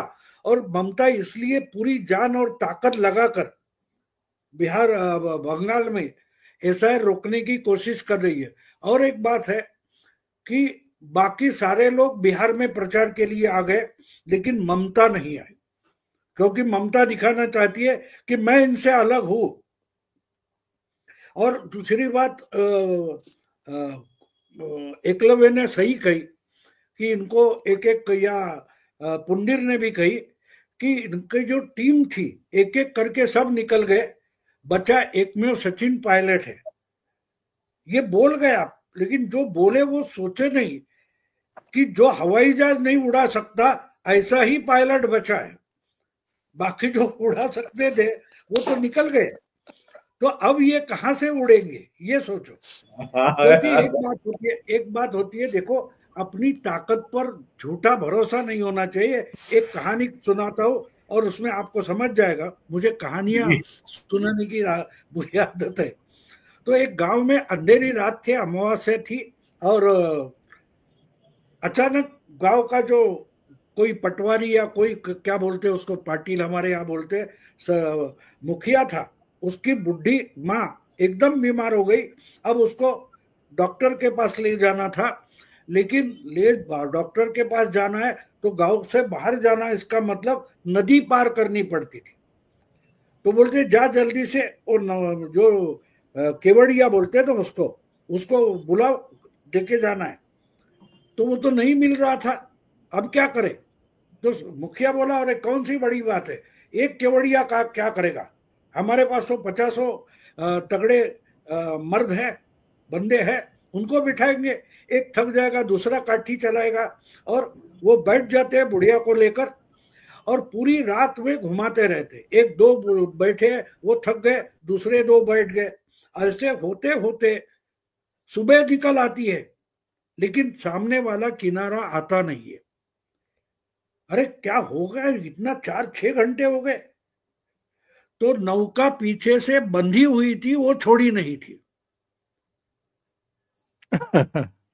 तो केवड़िया जो चलाने वाला होता है उसका इंपॉर्टेंस जो होता है, ऐसा कोई भी नहीं, पढ़े लिखे बहुत है।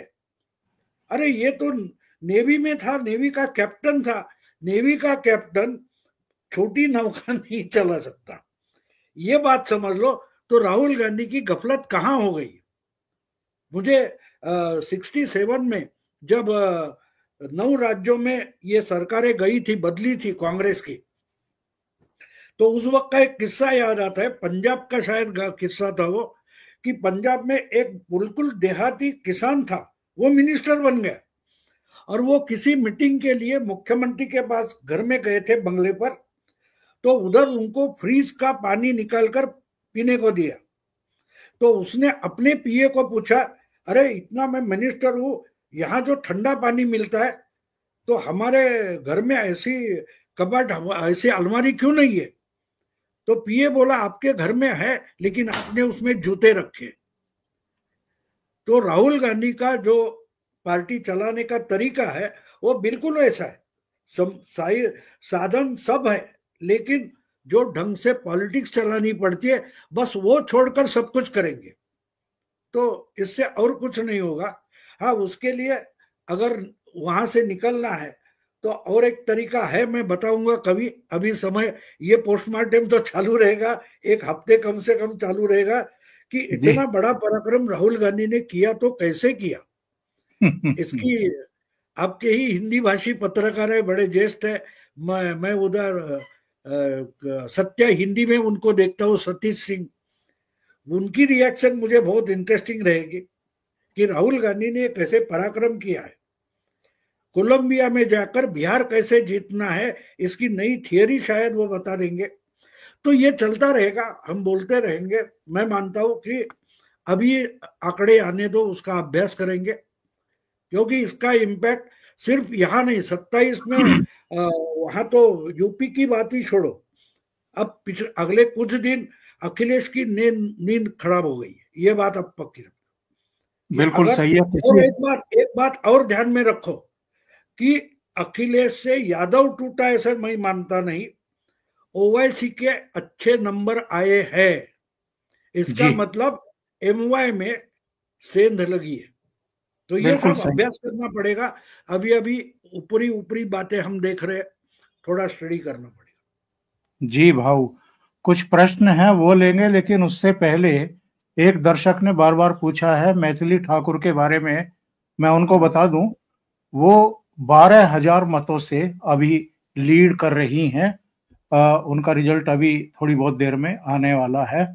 कुछ प्रश्न हैं, जरा उन पर एक नजर डाल लेते हैं। ओमकार सर के मधुर स्वर के लिए बहुत धन्यवाद आपका।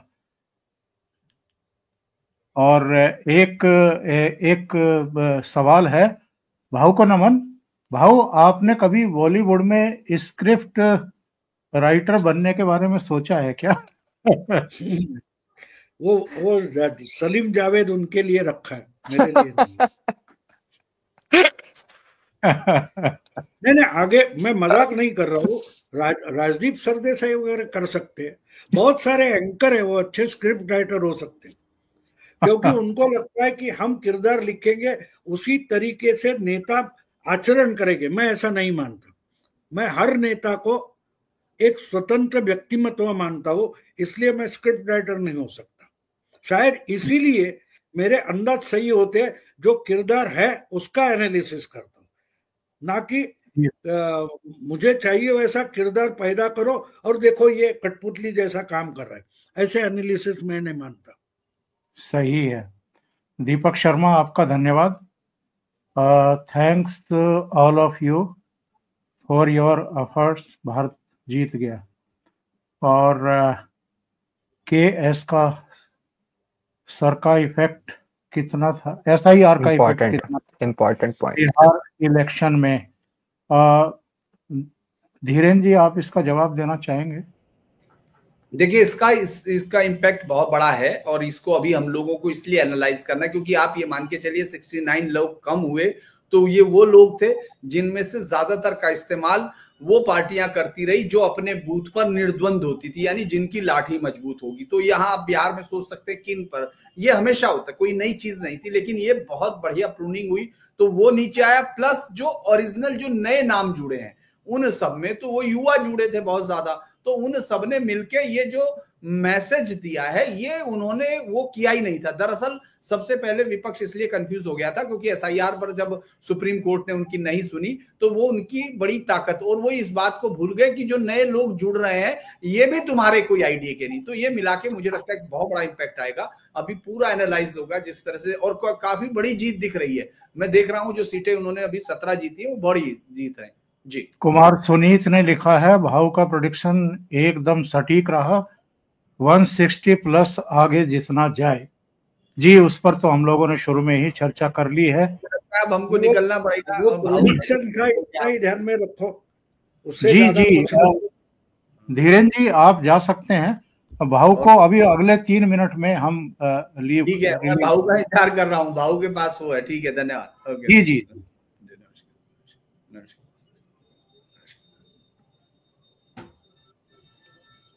बंगाल की जनता बिहार से अलग है। वहां वे खुद को बौद्धिक समझते हैं और बीजेपी को खलनायक मानते हैं। वहां बिहार जैसा रिजल्ट कैसे आएगा भाऊ? नहीं, वो इंसान तो है और दूसरा एसआईआर काम कर रहा है। ये भी रिजल्ट इसने माने नहीं थे वैसा आएगा। देखो, एक है, जितना सुपड़ा साफ यहाँ हुआ है उतना बंगाल में नहीं होगा, लेकिन परिवर्तन जरूर आएगा। जी जी। और सुपर स्टिकर के लिए राजेंद्र जी बहुत धन्यवाद आपका।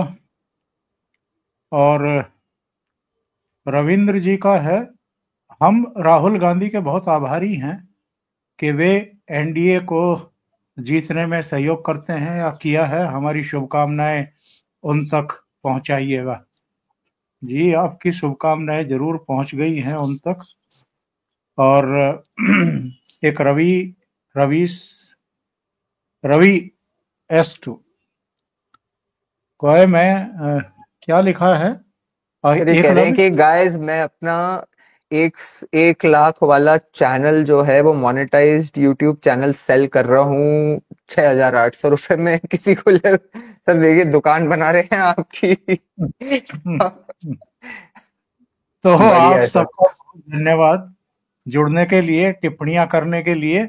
और चूंकि भाऊ को अभी धीरेन्द्र जी के चैनल पर भी जाना है तो इसलिए हम इस प्रोग्राम को यहीं विराम देंगे। इतनी बड़ी संख्या में दर्शकों के जुड़ने के लिए आप सबका बहुत धन्यवाद।